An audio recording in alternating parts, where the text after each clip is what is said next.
다정한 참견.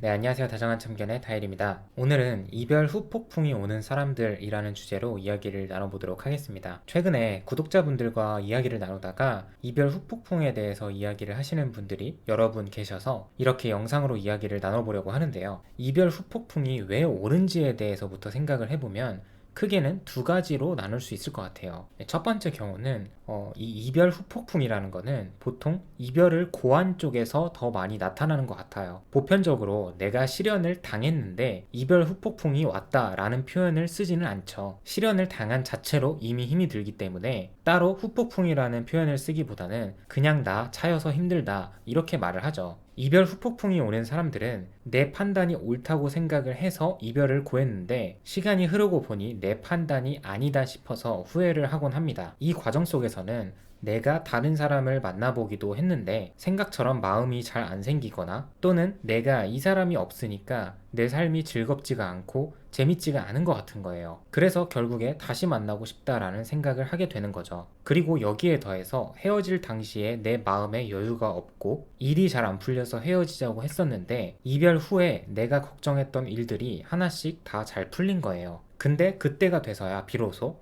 나한테 중요한 건 이게 아니었구나. 정말 중요한 건 그 사람이었구나. 이렇게 깨닫는 분들도 있죠. 그리고 그때의 나와 지금의 나는 실제로 환경적으로도 내면적으로도 많이 바뀌었기 때문에 우리가 당시에 만나면서 문제가 됐었던 부분들이 다시는 발생하지 않을 거라는 확신이 있어서 더 다시 만나고 싶다는 생각을 하시는 것 같아요. 그래서 갑자기 문득 생각이 바뀌는 거죠. 지금이라도 당장 이 사람을 잡아야겠다고 말이죠. 사실 이런 경우는 직접 부딪혀 봐야 결과를 알 수 있겠죠. 그래서 이런 부분만 봐도 정말 인생의 타이밍이라는 게 정말 너무 어려운 것 같고 나와 마음이 잘 맞는 인연을 만나서 어렵고 힘든 시기를 함께 잘 극복해 나간다는 것도 정말 쉽지 않은 일인 것 같습니다. 사람의 마음은 어쩔 수 없이 간사하고 이기적이기 때문에 헤어질 때 제 아무리 당당하고 단호했던 사람이라도 이런 식으로 마음이 바뀌기도 하는 것 같아요. 이제 이어서 말씀드리는 두 번째 경우가 핵심 내용인데요. 이거를 은근히 잘 모르시는 분들이 많은 것 같아서 말씀을 드리려고 합니다. 헤어질 때 좀 크게 말싸움을 하고 헤어지시는 분들이 있잖아요. 엄청나게 비난을 하고 막 거친 쌍욕도 하고 해서는 안 될 말도 하고 그런데 내가 되게 심한 막말을 하고 헤어지시는 분들이 은근히 이별 후폭풍이 많이 와요. 이게 무슨 말이냐면 그 당시에는 내가 감정적으로 싸우느라 내 마음도 잘 모르고 상대방의 마음도 잘 몰라서 그냥 필터를 거치지 않고 입에서 나오는 대로 말을 뱉기 때문에 서로 상처되는 말을 많이 하는 거예요. 그래서 내가 했던 이 말들이 후회스러워서 진심이 아니었다라고 하면서 잡고 싶어 하시는 분들이 많아요. 그런데 우리가 그 당시에 감정적으로 막말을 왜 했는지에 대해서 생각을 해보면 사람이 나의 감정이 상대에게 전혀 공감받지 못하고 있다라고 생각을 하기 때문에 최후의 수단으로 막말을 하게 되는 거거든요. 사실 막말을 하게 되면 공감을 더 못 받게 되는데 그 당시에는 내가 감정에 취해 있었기 때문에 본인도 잘 몰랐겠죠. 그러면서 내가 다시 다가가도 상대가 싫다고 하니 단호하게 거절을 하니 그때부터는 더 떼를 쓰기 시작해요. 나랑 결혼하고 싶다고 하지 않았었냐? 나랑 평생을 함께하고 싶다고 하지 않았었냐? 나만큼 좋은 사람은 앞으로 못 만날 거라고 하지 않았었냐? 이런 식으로 어떻게 해서든 상대의 마음을 설득시키려고 합니다. 그럼에도 불구하고 상대가 반응을 해주지 않으면 그때부터는 이런 말을 하게 되죠. 지금까지 나한테 했던 말들은 다 거짓말이야?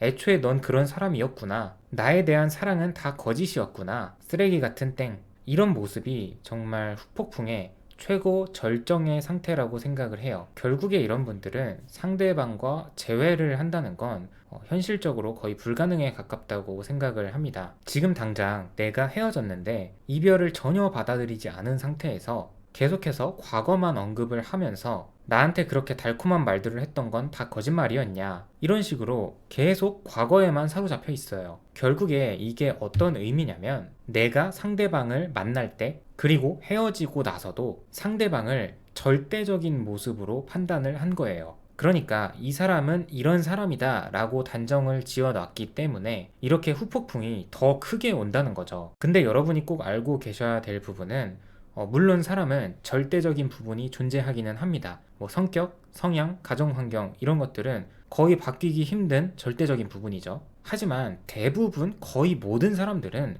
상대적으로 사람을 대하게 되어 있습니다. 사람에 따라 상대적으로 행동을 하게 된다는 거죠. 앞서 말씀드렸듯이 상대방은 과거의 나에게 결혼하고 싶다고 이야기를 했었고, 너가 내 인생의 최고의 사람이라고도 했었어요. 근데 그거는 그때 과거의 얘기일 뿐이라는 거죠. 그 말들이 거짓이라는 게 아니라 그 당시에는 사실이었다는 거예요. 근데 그 이후에 나와 어떠한 불화를 겪으면서 이제는 최고의 사람이 아닌 거고, 이제는 결혼하고 싶지 않다라는 거예요. 내가 과거에 상대에게 결혼하고 싶다라고 말을 했다고 해서 그 말을 꼭 지켜야 하나요? 그냥 말을 했든 진심으로 말을 했던 그 말을 끝까지 책임을 져야 하나요? 많이 싸우고 힘들어서 그 생각이 사라질 수도 있는 거잖아요. 그 사람은 왜 그러면 안 되는 거죠? 내 마음이 아직도 그렇다고 해서 상대방도 그래야 된다라는 생각부터 먼저 버려야 합니다. 이 사실을 받아들이지 못하시는 분들이 계속해서 헤어지고 나서도 상대에게 구차하게 매달리기만 하시는 거죠. 지금 나의 이런 모습으로는 상대방과 미래가 전혀 그려지지 않는데도 말이죠.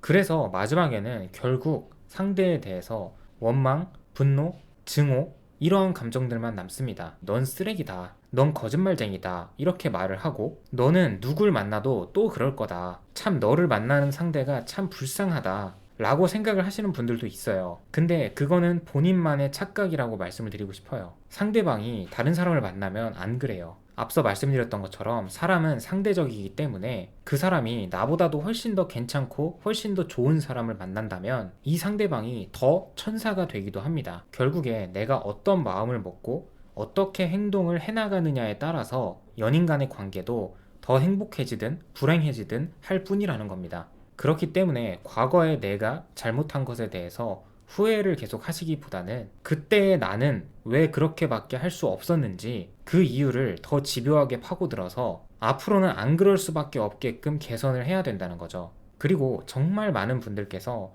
내가 그때로 돌아가면 안 그랬을 텐데 라는 말씀을 많이 하시는데요. 아닙니다. 그때로 돌아가도 똑같이 행동을 하실 거예요. 지금에 와서야 그렇게 생각을 할 뿐이지 그때의 나는 그렇게 행동을 할 수밖에 없는 그릇이었다라는 것을 반드시 인정을 하셔야 돼요. 그때의 나는 그냥 요 정도였구나 라는 것을 인정을 하셔야 그 다음 단계로 넘어갈 수가 있습니다. 계속해서 그 과거의 울타리에서만 걸어다니지 마시고 얼른 그 문을 열고 나오셨으면 좋겠습니다. 네, 오늘도 영상 시청해주셔서 감사드립니다. 지금까지 다정한 참견의 다일이었습니다.